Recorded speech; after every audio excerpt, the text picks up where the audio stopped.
ஆனால் இவ்வளோ தான் மார்க்கெட்டில் ப்ராஃபிட் எடுக்க முடியும் அப்படின்ற ஒரு கான்செப்ட் இருக்குது, அவ்வளோதான் எடுக்க முடியும். அதுக்கு மேலே சான்ஸே இல்லை. எக்ஸ்ட்ரீம் லெவல், அதாவது 1 lakh போட்டு 10 lakhs பண்ணலாம், 20 lakhs பண்ணலாம், ஃப்யூச்சரில் வந்து நீங்கள் ரொம்ப க்ரோத் ஆகலாம் அப்படின்னு நிறைய பேர் சொல்லுவாங்க. அதெல்லாம் இல்லவே இல்லை. இன்றைக்கி நான் கற்றுக்கிட்டேன், நாளைக்கே நான் ட்ரேட் பண்ணுவேன்னு கேட்டால் அது வந்து பாசிபிளே இல்லை. வின்னிங் ஸ்ட்ராட்டஜி பற்றி சொல்ல முடியுமா சார்? எங்கள் வீடியோஸை பார்த்தாலே கிட்டத்தட்ட 50% வந்து லேர்னிங் பண்ணிடலாம். எங்கிட்ட வரணும்னு கூட அவசியம் இல்லை. அந்த அளவுக்கு வந்து யூனிக்காக இருக்கும் கான்செப்ட். நிறைய பேர் என்ன பண்ணுவாங்க, கடன் வாங்கி ட்ரேட் பண்ண வருவாங்க. அப்போ ஒரு கமிட்மெண்ட் ஆகிட்டா, அப்போ மாதம் நான் இவ்வளோ ஏன் பண்ணியே ஆகணும்னு ஒரு சூழ்நிலை வரும்போது அங்கேயே அவங்க பாதி ஃபீல் பிகினர்ஸாக வருவாங்க. இன்ட்ராடே ட்ரேடிங் வந்து அவாய்ட் பண்ணுறது பெஸ்ட்டு. ஏன்னா அதில் வின் பண்ணணும்னா ரொம்ப ரொம்ப ரொம்ப லீஸ்டான பர்சன் தான் வின் பண்ண முடியும். ஒரே கேண்டில் தான், எவ்வளோ தூரம் ஏறினாலும் அப்படியே ஒரே கேண்டில் போய் ஒட்டுமொத்தம் வைப் ஆயிடுச்சு. இருந்த காசும் போய் எனக்கு வந்து -2000, அதாவது 10 lakhs மேலே போய் -2000 அந்த லெவலுக்கு வந்துச்சு. அதனால என்னால் மறக்கவே முடியாது லைஃப்பில்.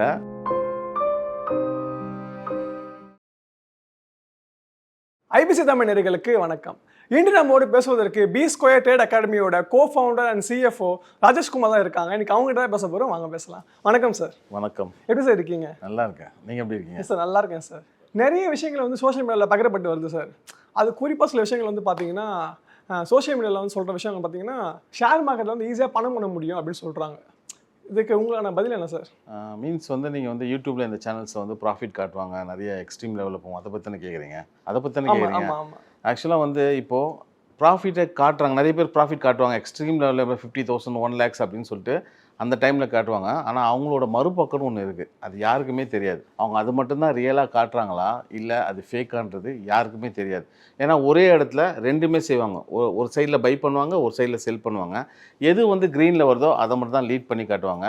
எல்லா மென்டரும் ட்ரேட் பண்ண மாட்டாங்க. எனக்கு தெரிஞ்சு எல்லா மென்டரும் ட்ரேட் பண்ண மாட்டாங்க. சில பேர் வந்து சொல்லி கொடுத்து ஏர்ன் பண்ணுறவங்க நிறைய பேர் இருக்காங்க. நம்ம அப்படி கிடையாது, சொல்லியும் கொடுப்போம், ட்ரேடும் பண்ணுவோம். ஆனால் இவ்வளோ தான் மார்க்கெட்டில் ப்ராஃபிட் எடுக்க முடியும் அப்படின்ற ஒரு கான்செப்ட் இருக்குது, அவ்வளோதான் எடுக்க முடியும்.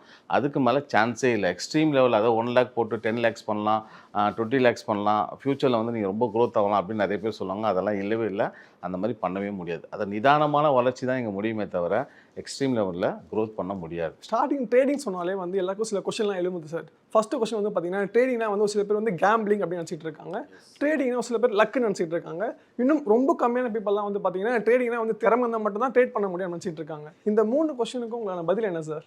ஆக்சுவலாக வந்து ட்ரேடிங் கேம்பிளிங் நினைக்கிறவங்க கேம்பிளிங் தான். எப்படி சொல்லணும்னா, இப்போ நீங்கள் பரமபதம் கேம் பார்த்துருக்கீங்களா? ஒரு டைஸை போடுவோம், டைஸில் வந்து ஏணி வரும், மேலே ஏறுவோம். அந்த திருப்பி டைஸை போடுவோம், நல்ல பெரிய ஏணி வரும், மேலே போவோம். அதுக்கப்புறம் பார்த்தீங்கன்னா பக்கத்துலேயே ஒரு பாம்பு இருக்கும். இப்போ நம்ம போடுறோம், ஒரு 2 விழுந்தால் கீழே வந்துடும் அப்படின்னு சொல்லுவாங்க. டைஸை போடுவாங்க, கீழே வந்துடும்.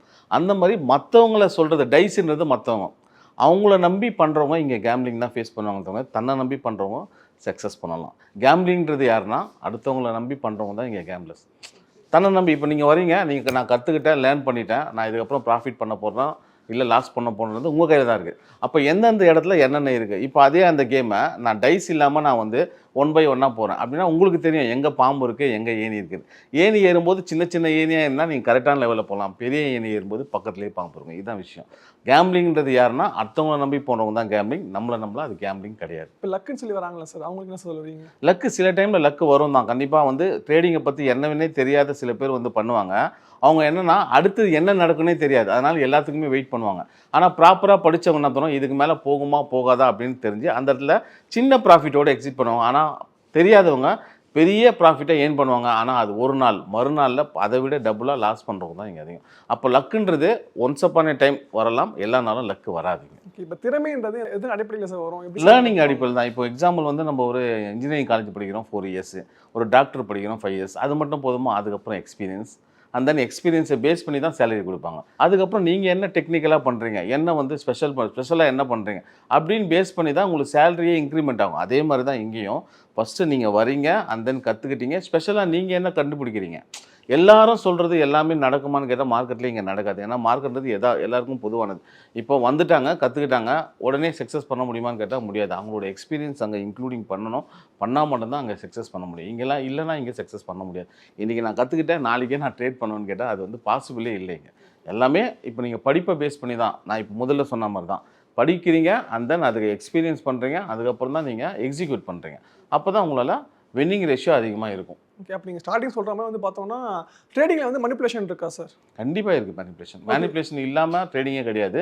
ஆனால் ஒரு இண்டிவிஜுவல் பர்சனை மட்டும்தான் மேனிப்புலேஷன் பண்ணுமான்னு கேட்டால் அது கிடையவே கிடையாது.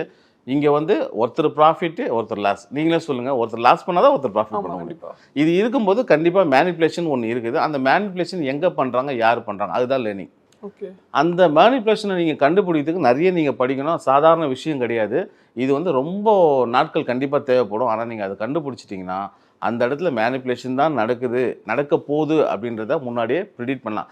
70% ப்ரிடிக்ட் பண்ணலாம். அப்போ அதுக்கேற்ற மாதிரி அந்த இடத்துல நீங்கள் ஒன்று ட்ரேடை நீங்கள் அவாய்ட் பண்ணலாம், இல்லை வந்து கரெக்டான இடத்துல ட்ரேட் எடுக்க கற்றுக்கலாம். அப்போ நீங்கள் சொல்கிற மாதிரி பார்த்தோம்னா ஷேர் மார்க்கெட் பண்ணுறதுக்கு எவ்வளோ கேபிட்டல் சார் தேவை?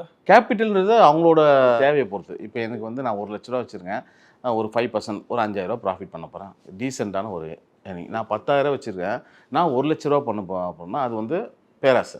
அந்த மாதிரி பேராசைப்படுறவங்க தான் நீங்கள் லாஸை ஃபேஸ் பண்ணுவாங்களே தவிர, அவங்க கேபிட்டல்ன்றது அவங்க டிபெண்ட் அவங்களுக்கு எவ்வளோ தேவையோ அதை வச்சு நீங்கள் பண்ணலாம். அதில் டிசிப்ளின் ரொம்ப முக்கியம். டிசிப்ளினும் பண்ணால் நீங்கள் ப்ராஃபிட் பண்ணலாம். கேபிட்டல் இங்கே நீடட் வந்து இவ்வளோ அவ்வளோலாம் கிடையவே கிடையாது. எவ்வளோ வேணாச்சும் திறப்பலாம், அது உங்கள் திறமை தான் முக்கியம். இப்போ அதே மாதிரி ஒரு ஸ்டூடெண்ட்டோட லைட் பல்ப் மூவ்மெண்ட் என்ன சொல்லுவீங்க? அதாவது நிறைய பேர் என்ன நினச்சிக்கிறாங்க, ஃபஸ்ட்டு ப்ராஃபிட் பண்ணுறது தான் லைட் பல்ப் மூவ்மெண்ட்னு சொல்லுவாங்க. நான் அப்படி சொல்ல மாட்டேன். நீங்கள் இன்றைக்கி ட்ரேட் பண்ணுறீங்க, நாளைக்கு ட்ரேட் பண்ணுறீங்க, நாளன்னைக்கு ட்ரேட் பண்ணுறீங்க, நீங்கள் ஒரு ஸ்ட்ராட்டஜி யூஸ் பண்ணுறீங்க. அதாவது நான் ப்ராப்பராக லேர்ன் பண்ணிட்டேன், நான் ஒரு ஸ்ட்ராட்டஜி யூஸ் பண்ணுறேன். ஒரே ஸ்ட்ராட்டஜி, நல்லா கேளுங்க, ஒரே ஸ்ட்ராட்டஜியை நான் வந்து மார்க்கெட்டுன்றது 22 நாள் ட்ரேட், 22 நாளில் நான் ட்ரேட் பண்ணுறேன். ஒரே ஸ்ட்ராட்டஜி தான். அதில் ப்ராஃபிட் வந்தால் ஏற்றுக்கிறேன், லாஸ் வந்தால் கட் பண்ணுறேன். இந்த இதுவை நீங்கள் ரேஷியோவை பண்ணிவிட்டு எண்ட் ஆஃப் த மந்தில் உங்களோட ப்ராஃபிட் இருக்குது. அட்லீஸ்ட் 5% இருந்தாலும் அது ப்ராஃபிட் தான். அப்படி இருக்கும்போது அதுதான் ஒரு பல்ப், என்ன சொன்னீங்க, லைட் பல்ப் மூவ்மெண்ட்னு சொல்லுவாங்க, அதுதான் அது. ஓகே, நீங்கள் ஸ்டார்டிங் சொல்லியிருந்தீங்க டிசிப்ளின் வந்து முக்கியம் அப்படின்னு சொல்லியிருந்தீங்க. இதில் என்ன மாதிரி டிசிப்ளின்ஸை கற்றுக்க முடியும்? டிசிப்ளின் இப்போ எக்ஸாம்பிள் நான் சொல்கிறோம்ல, இப்போ நீங்கள் ஒரு கார் ஓட்ட கற்றுக்குறீங்கன்னு வச்சுங்களேன். ஃபஸ்ட்டு நீங்கள் கார் ஓட்ட கற்றுக்கும்போது கிளச் எங்கே இருக்குது, கீர் எங்கே இருக்குது என்னது கண்ணால் பார்ப்போம். ஆமாம், அதாவது ஆட்டோமேட்டிக்காக பண்ணுவோம், பார்த்து கொஞ்சம் யோசிச்சு நம்ம ஓட்டுவோம். அண்ட் தென் போக என்ன நல்லா கற்றுக்கிட்டோன்னே நீங்கள் எதுவுமே பார்க்க மாட்டீங்க. உங்கள் மைண்ட் என்ன ஆகிடும், அதுக்கு செட் ஆகிடும். இங்கே டிசிப்ளின்னா மைண்ட் செட்டு தான் டிசிப்ளின், வேறு எதுவுமே கிடையாது.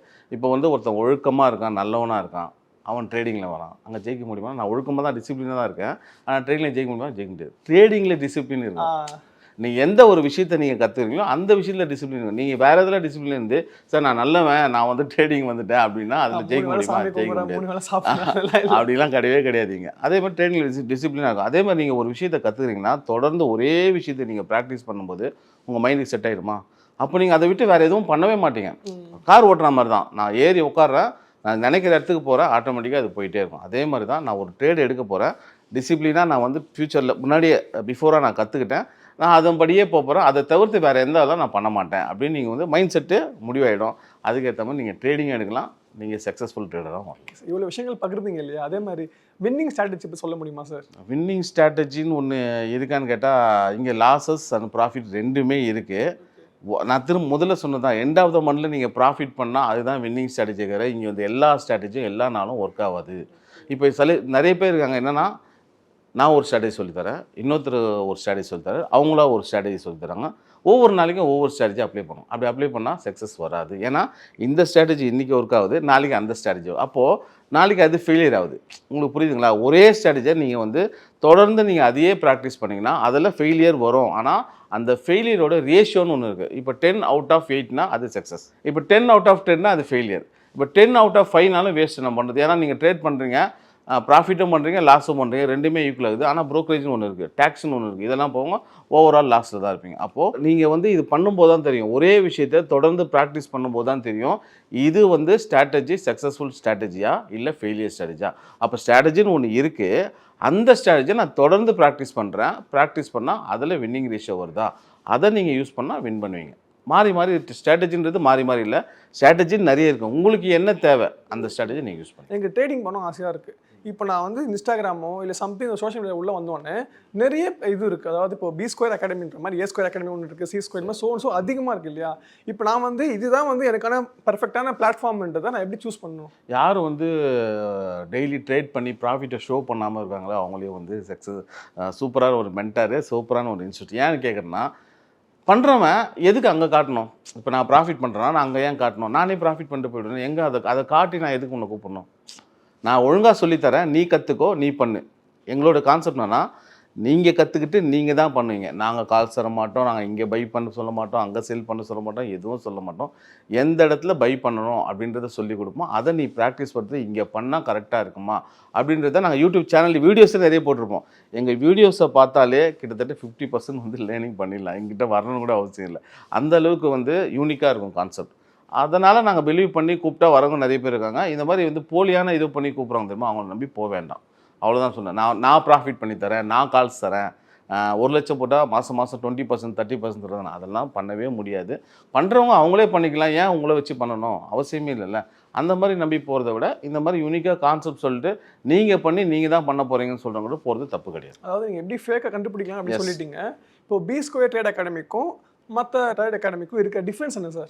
இங்கே வந்து நாங்கள் எங்கள் சப்போர்ட்டிங் வந்து சூப்பராக இருக்கும். இன்னொரு விஷயம்னா, இங்கே மென்டார்னா நானும் அருண் ப்ரோ இருக்கும், 2 பேரும் தான் இங்கே கிளாஸ் மேக்ஸிமம் எடுப்போம்.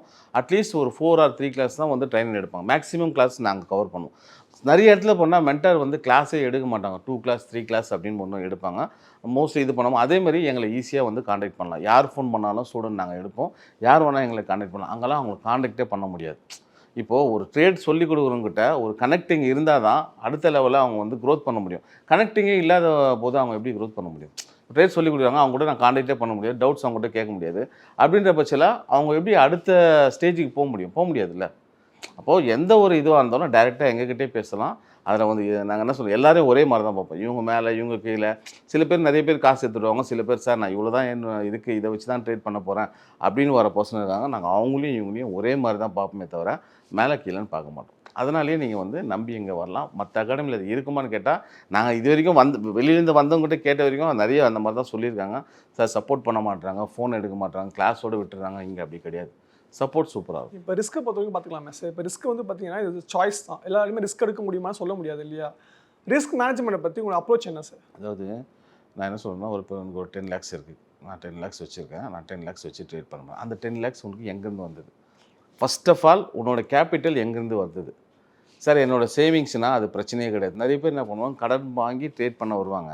அப்போது ஒரு கமிட்மெண்ட் ஆகிடுதா? அப்போ மாதம் நான் இவ்வளோ ஏர்ன் பண்ணுறேன், பண்ணியே ஆகணும்னு ஒரு சூழ்நிலை வரும்போது அங்கேயே அவங்க பாதி ஃபெயிலியர். அதேமாரி நம்ம கோல்டு எதுவுமே ப்ளெச் பண்ணி வச்சுட்டு மாதம் நான் இன்ட்ரெஸ்ட்டாவது பே பண்ணணும், அதுக்காக நான் ஏர்ன் பண்ணணும், அப்படி பண்ணால் இங்கே அங்கேயும் ஃபெயிலியர்.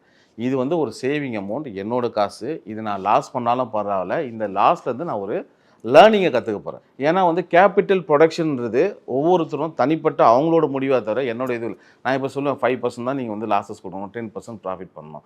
அது எல்லாராலையும் முடியுமான்னு கேட்டால் முடியாது. ஏன்னா மார்க்கெட்டில் அவங்க என்ன கற்றுக்குறாங்க, என்ன பண்ணுறாங்கன்னு சொல்லிட்டு இண்டிவிஜுவல் பர்சன் அவங்களுக்கு மட்டும்தான் தெரியுமே தவிர நான் சொல்கிறது எல்லாம் ஃபாலோ பண்ணுவாங்களா? சொல்லுவாங்க, ஆனால் ஃபாலோ பண்ணுறோன்னு கேட்டால் கண்டிப்பாக சான்ஸே கிடையாது. அப்போ என்ன பண்ண போகிறாங்க, என்ன கேபிட்டல் அவங்க ப்ரொடக்ட் பண்ண போகிறாங்க, என்ன சேவ் பண்ண போகிறாங்க அவங்களுக்கு மட்டும் தான் தெரியும். அதாவது நான் 1 லட்ச ரூபா வச்சுருக்கேன், இவ்வளோ ஏர்ன் பண்ண போகிறேன், இவ்வளோ லாஸஸ் கொடுக்க போகிறேன் அப்படின்னு ஒரு டிசிப்ளினாக ட்ரேட் பண்ணுறான், சூப்பராக பண்ணலாம். ஆனால் கேபிட்டல் ப்ரொடக்ஷன்றது ஒவ்வொருத்தர் யார் ட்ரேட் பண்ணுறாங்களோ அவங்க கையில் தான் இருக்குதே தவிர அதேமாதிரி கமிட்மெண்ட்டோடு வரவங்ககிட்ட கண்டிப்பாக கேபிட்டலில் ப்ரொடக்ஷன் பண்ண முடியாது, மணி மேனேஜ் பண்ணவே முடியாது. ஓகே, இப்போ ட்ரேட் பண்ணுறவங்க வந்து எந்த அமௌண்ட்டில் சார் ட்ரேட் பண்ணால் கரெக்டாக இருக்கும் நினைக்கிறீங்க? ஒரு சில பேர் நினச்சிருக்காங்க ட்ரேடிங்னாலே வந்து பார்த்தீங்கன்னா லேக்ஸில் மட்டும் தான் ட்ரேட் பண்ண முடியும் அப்படின்னு நினச்சிட்டு இருக்காங்க. அது உங்களை பார்வை என்ன சார்? நான் இப்போ வந்து இன்ட்ராடே ட்ரேடிங் இருக்குது, டெய்லி ட்ரேடிங். அஸ் எ பிகினர்ஸாக வரவங்க இன்ட்ராடே ட்ரேடிங் வந்து அவாய்ட் பண்ணுறது பெஸ்ட்டு. ஏன்னா அதில் வின் பண்ணணும்னா ரொம்ப ரொம்ப ரொம்ப லீஸ்டான பர்சன் தான் வின் பண்ண முடியும். அது ஃபுல்லாகவே மைண்ட் செட் சம்மந்தப்படுது. இதே நீங்கள் ஒரு இன்வெஸ்டராக வரீங்கன்னு வச்சுக்கோங்களேன், என்கிட்ட ஒரு 1 lakh இருக்குது, நான் போட்டு ஒரு ஸ்விங் மாதிரி, அதாவது இங்கே போட போகிறேன், ஒரு லெவலுக்கு வந்தால் நான் வந்து எக்ஸிட் பண்ண போகிறேன். அதில் வந்து இங்கே வந்து நம்ம ஆப்ஷன் பொறுத்தவரைக்கும் இன்ட்ராடே பொறுத்தவரைக்கும் நிறைய விஷயங்கள் வந்து நமக்கு ஃபேவராக இருக்குமான்னு கேட்டால் இருக்காது. மார்க்கெட்டுன்றது யார் நிறைய வந்து பணத்தை கொடுக்குறாங்களோ அவங்களுக்கு தான் ஃபேவராக இருக்கும். நீ 5000 கொடுத்துட்டு 50,000 சம்பாதிக்க விட்டுருவாங்களா? கண்டிப்பாக யாருமே விட மாட்டாங்க. அது தெரிஞ்சே என்ன பண்ணுறாங்க, நிறைய பேர் இங்கே உள்ளே வந்து மாட்டிக்கிறாங்க. அந்த மாதிரி இல்லாமல் நான் ஒரு இன்வெஸ்ட்மெண்ட் பர்பஸ்க்காக வரப்போகிறேன், ஆனால் நான் ரொம்ப நாள் வெயிட் பண்ண போகிறேன், நான் குறிப்பிட்ட லெவலுக்கு வரப்போகிறேன் அப்படின்னா ஒரு 1 லட்சம் எடுத்துகிட்டு வந்து பண்ணிவிட்டு நம்ம சொல்கிறத லெவலை ஃபாலோ பண்ணி பண்ணால் அந்த 1 லட்சத்தை அடுத்த ஒரு 3 வருஷத்தில் நீங்கள் ஒரு பேங்க்குக்கு கொடுக்குற இன்ட்ரெஸ்ட்டை விட ஒரு 10 மடங்கு அதிகமாக நீங்கள் ஏர்ன் பண்ணலாம். ஆஸ் எ பிகினர்ஸாக நீங்கள் அதுதான் பண்ணணுமே தவிர நான் டெய்லி ட்ரேட் பண்ண போகிறேன்னு வந்தீங்கன்னா இங்கே என்ன பண்ணுவீங்கன்னா, முதல்ல சொன்ன மாதிரி தான் ஷேர் மார்க்கெட் ஒரு கேம்லிங், இது ஒரு பொய்யான இடம், சொல்லிக் கொடுக்கணும் சரியாக சொல்லிக் கொடுக்கல அப்படின்னு சொல்லிட்டு அவங்களையும் ப்ளேம் பண்ணுவாங்க, சொல்லிக் கொடுக்கலும் ப்ளேம் பண்ணிட்டு வெளியே போயிடும். Okay sir. இப்போ ரீசெண்டாக வந்து பார்த்தீங்கன்னா ஏஐ வந்து ஒரு பெரிய மாற்றத்தை கொடுக்குதுன்னே சொல்லலாம் சார். நிறைய விஷயங்கள் மீடியாவாக இருக்கலாம், இல்லை நிறைய விஷயத்தில் வந்து ஏஐ வந்து பயன்படுத்துகிறோம் இல்லையா? இந்த ஷேர் மார்க்கெட் ட்ரேடிங்க்கும் வந்து ஏஐ பயன்படுத்துகிறாங்க. ஃபார் எக்ஸாம்பிள் ChatGPT போயிட்டு வந்து பார்த்தீங்கன்னா இன்னைக்கு வந்து எதில் காசு போடலாம் அப்படிலாம் கேட்குறாங்க. அது சஜஷன் கொடுத்துட்டு டிஸ்க்ளைமரும் போட்டுருது. இதெல்லாம் நல்லா இருக்குடா, ஆனால் உன் இஷ்டம் தான் அப்படின்னு சொல்லி டிஸ்க்ளைமர் போட்டுருது. ஒரு சில பேர் நம்பி அதை இன்வெஸ்டும் பண்ணுறாங்க இல்லையா? ஏஐ வந்து நம்பலாமா? நம்மளுக்கு தான் சாப்பிட முடியுமா? நம்மளுக்கு எல்லாம் குளிக்க முடியுமா? நம்மளுக்கு எல்லாம் ட்ரெஸ் பண்ண முடியுமா? ஏஐல எது பண்ண முடியுமோ அதுதான் பண்ண முடியுமோ. இது வந்து மைண்ட் செட் சம்மந்தப்படுது. அப்போது உன்னோட மைண்ட் செட்டு வேறு, அதோட மைண்ட் செட்டு வேறு. அப்போது நீங்கள் அங்கே போயிட்டு வந்து என்னோட மைண்ட் செட்டு நீ அப்ளை பண்ணு அப்படின்னு கேட்டால் அது வந்து பாசிபிளே இல்லை. என்னென்னா இப்போது இந்த இடத்துல இவ்வளோ வந்து ஒரு 20,000 லாஸ் வருது, ஒரு லெவல் வருதுன்னு வச்சுங்களேன். அது கட் பண்ணிட்டு வெளியே வேணால் கட் பண்ணுறோம். 10,000 ப்ராஃபிட் வருது, கட் பண்ணிட்டு வெளியே வேணால் கட் பண்ணணும். ஆனால் நீங்கள் என்ன பண்ணுவீங்க? நான் 20,000 கொடுக்க மாட்டேன், 10,000 நான் கட் பண்ணிட்டு வெளியே வரேன்னா நீங்கள் 10,000 வரைக்கும் வெயிட் பண்ணி கட் பண்ணிட்டு வரீங்க. ஏஐன்றது ப்ராப்பராக என்ன தான் ஒரு மானிட்டர் மாதிரி, கம்ப்யூட்டர் மானிட்டர் மாதிரி நீங்கள் என்ன வந்து ஆட் பண்ணி கொடுக்குறீங்களோ அதை தான் வேலை செய்யுமே தவிர, இப்போ நம்ம எந்திரன் படம் பார்த்தோம், உணர்ச்சிகள் இல்லாத ஒரு பர்சனை போயிட்டு நம்ம வந்து இதில் வந்து ஃபுல்லாகவே மைண்ட் செட்டு உணர்ச்சிகள் சம்மந்தப்பட்டது மட்டும்தான். மார்க்கெட்டுன்றது எல்லாமே எமோஷன் அண்ட் பேஷன்ஸ் அண்ட் வந்து மைண்ட் செட், இது சம்மந்தப்பட்டு தான். இது எதுவுமே அது கிடையாதுல்ல. எதுவுமே இல்லாத ஒன்று எப்படி நம்ம நம்ப முடியும்? இன்றைக்கி வேணால் கிடைக்கலாம் நாளைக்கு, ஆனால் ஓவராலாக பார்த்தீங்கன்னா அது சக்ஸஸ் ரேஷியோன்றது ரொம்ப ரொம்ப கம்மி தான். ஃப்யூச்சரில் அது ஃபெயிலியர் ஆகிறதுக்கு சான்சஸ் நிறைய. அதை யாரும் வந்து பிலீவ் பண்ணும். ஏன்னா என்கிட்ட என்ன நான் நம்புறதை விட ஏஐ நம்பினா அது சரி வராது. பல வேறு விஷயம் நம்ம நம்பிடலாம், ஆனால் ட்ரேடிங்கை பொறுத்த வரைக்கும் ஏஐன்றது எனக்கு கேட்டால் அது ஓகே ஏற்றுக்கொள்ள முடியாது விஷயம். இப்போ வீடியோஸ்லாம் பார்த்துறேன் சார். இப்போ ட்ரேட் பண்ணணும்னு தோணுச்சு சார். ஃபஸ்ட்டு நான் பண்ணக்கூடிய விஷயம் என்ன சொல்லுவீங்க? லேர்ன் பண்ண சொல்லுவோம், அவ்வளோதான். ஃபஸ்ட்டு வாங்க, ஃபஸ்ட்டு இன்ட்ரெஸ்ட் இருக்கா, லேர்னிங் இன்ட்ரெஸ்ட் இருக்கா, படிக்கிற இன்ட்ரெஸ்ட்டாக வாங்க படிங்க. இதில் வந்து என்னென்னா நான் கற்றுக்கணுன்னு வருவாங்க, லேர்ன் பண்ணணுன்னு வருவாங்க, ஆனால் லேர்ன் பண்ணுறதுக்கான டைமே கொடுக்க மாட்டாங்க. நான் இப்போ நம்ம ஆஸ் எ மென்டாராக நிறைய பேர் பார்த்துருக்கேன். ஸ்டூடெண்ட்டை வருவாங்க, வந்து நான் லேர்ன் பண்ண வரேன் அப்படின்வாங்க, கவனிக்கவே மாட்டாங்க. அவங்க மாட்டு ஏதோ ஒன்று பார்த்துட்டு சில பேர் என்ன பண்ணுவாங்க, கவனிப்பாங்க, அப்பப்போ கவனிப்பாங்க. சில பேர் கவனிக்கவே மாட்டாங்க. அந்த கவனிக்காத பர்சன் யார் தெரியுமா? ஒரு அப்பா ஒரு பையனை அமைச்சிருப்பார், ஒரு ஹஸ்பண்ட் ஒரு ஒய்ஃப் அமைச்சிருப்பாங்க. ஏன்னா அவங்களுக்கு இன்ட்ரெஸ்ட் இல்லை. அந்த மாதிரி பர்சன் வரலாம் சக்ஸஸ் பண்ண முடியாது. சக்ஸஸ் பண்ணதும் அப்போ அவங்க என்ன பண்ணுவாங்க, அந்த இன்ஸ்டியூட் சரியில்லை, சொல்லி கொடுத்தவங்க சரியில்லை அப்படின்னு ப்ளேம் பண்ணிட்டு போடுவாங்க. சில பேர் வந்து என்னென்ன தேவை இருக்கோ, எனக்கு என்ன தேவையோ என்ன பண்ணுவோம், எங்கே நம்ம என்ட்ரி போடலாம், எங்கே எக்ஸிட் பண்ணலாம், மற்றதெல்லாம் எதுவும் படிக்க மாட்டாங்க. அந்த மாதிரி பர்சனுங்கிறாங்க. அந்த மாதிரியும் சக்ஸஸ் பண்ண யார் வந்து ஆக்டிவ் லேர்னராக இருக்காங்களோ அவங்க மட்டும் தான் இங்கே சக்ஸஸ் பண்ண முடியுமே தவிர மற்றபடி யாராலையும் சக்ஸஸ் பண்ண முடியாது. அதேமாதிரி நம்ம ஒரு கிளாஸ் எடுக்கிறோன்னா, ஒரு 22 கிளாஸ் இருக்குன்னா சிலது வந்து தேரியாக வரும், சிலர் வந்து ரொம்ப வந்து கிறிஸ்பாக செம்மையாக போகும். சில பேர் என்ன பண்ணுவாங்கன்னா அந்த செஷன் மட்டும்தான் அட்டன் பண்ணுவாங்களே தவிர மற்ற செஷன் அட்டன் பண்ணுவோம். ஆனால் இதுவும் அதுவும் மேட்சிங் ஆகுன்றதே அவங்களுக்கு தெரியல, சொன்னாலும் புரிய மாட்டேங்குது. இந்த தேரியோட அந்த விஷயமும் ஆட் ஆகும், அதை வந்து அட்டன் பண்ண மாட்டாங்க. எல்லாத்தையுமே அட்டன் பண்ணி அதில் டவுட்ஸ் கேட்குறாங்க தெரியுமா, அவங்களால தான் சக்ஸஸ் பண்ண முடியும். அந்த மாதிரி ஸ்டூடெண்ட் இப்போ நம்ம ஒரு 4000 ஸ்டூடெண்ட் பண்ணியிருப்போம். இதில் சக்ஸஸ்ஃபுல் ட்ரேடர்னு எத்தனை பேர் இருப்பாங்க நீங்கள் சொல்லுங்க பார்ப்போம். தெரியல, பட் மேபி ஒரு 100+ மேலே இருப்பாங்களா? விரல் விட்டு நம்ம கை விரல் விட்டு எந்த சக்ஸஸ்ஃபுல் ட்ரேடர் தான் இருங்க. அப்போ ஒரு 10 பேர் இருப்பாங்க மேக்ஸிமம், எனக்கு தெரிஞ்சு அதுக்கு மேலே கிடையாது. அப்போது அது 3990 பேர் வந்து ஃபெயிலியர்னா இங்கே. அப்போது நிறைய பேர் அந்த மாதிரி தான் இருக்காங்க. ஏன்னா அவங்களாம் ஒரு ஆக்டிவ் லேர்னராக இல்லாத இருக்கிறதுனால நிறைய விஷயங்களை ஃபேஸ் பண்ணிட்டு இருக்காங்க, இன்ன வரைக்கும் ஸ்ட்ரகிள் பண்ணிட்டு இருக்காங்க. இப்போவும் நான் கற்றுக்கினேன் சார், நீங்கள் எதாவது ஹெல்ப் பண்ண முடியுமான்னு கேட்குறாங்களே தவிர நீ லேர்ன் பண்ணுறதுக்கு எதாவது ஹெல்ப் பண்ண முடியுமா அப்படின்னு யாரும் கேட்க மாட்டாங்களே தவிர நீங்கள் சப்போர்ட் பண்ண முடியுமா, என்ன சப்போர்ட் பண்ணோம் சார், எனக்கு கால்ஸ் கொடுங்க சார், நோவே தரவே முடியாது. என்னோடய வேலை அது கிடையாது. என்னோடய வேலை வந்து உங்களுக்கு கற்றுக் கொடுக்குறது, அதில் நீங்கள் என்ன பண்ண முடியுமோ அதில் பண்ணுங்க. அதில் டவுட்ஸ் என்ன இருக்கோ அதை நீங்கள் கேட்டிங்கன்னா அதுக்கான சொல்யூஷன் நான் சொல்லுவேன். அதை விட்டுட்டு நான் சப்போர்ட் பண்ணோன்னா எனக்கு 1000 வேலை இருக்கு, நான் உனக்கு மட்டும் சப்போர்ட் பண்ணுறது என்னோடய வேலை கிடையாதுல்ல. உன்ன மாதிரி எத்தனை பேர் இருக்காங்க. இந்த மாதிரி தான், அதாவது கற்றுக்க வரவங்க என்னென்னா அதை வந்து விரும்பி லவ் பண்ணி வரவங்க கண்டிப்பாக சக்ஸஸ் பண்ண முடியும். விருப்பப்பட்டு வரவங்க எதாக இருந்தாலும் அதுதானே, இன்ட்ரெஸ்ட் தானே பண்ண முடியும். இன்ட்ரெஸ்ட் இருக்கணும், அண்ட் தென் ஃபோக்கஸ் இருக்கணும், ரெண்டுமே இருக்கணும். ரெண்டுமே இருந்தால் சக்ஸஸ் பண்ணிடலாம். சார் இப்போ அதே மாதிரி வந்து பார்த்தீங்கன்னா ட்ரேடிங்கை பொறுத்த வரைக்கும் இந்த கேண்டில் ஸ்டிக் அப்படிலாம் சொல்கிறாங்க சார்.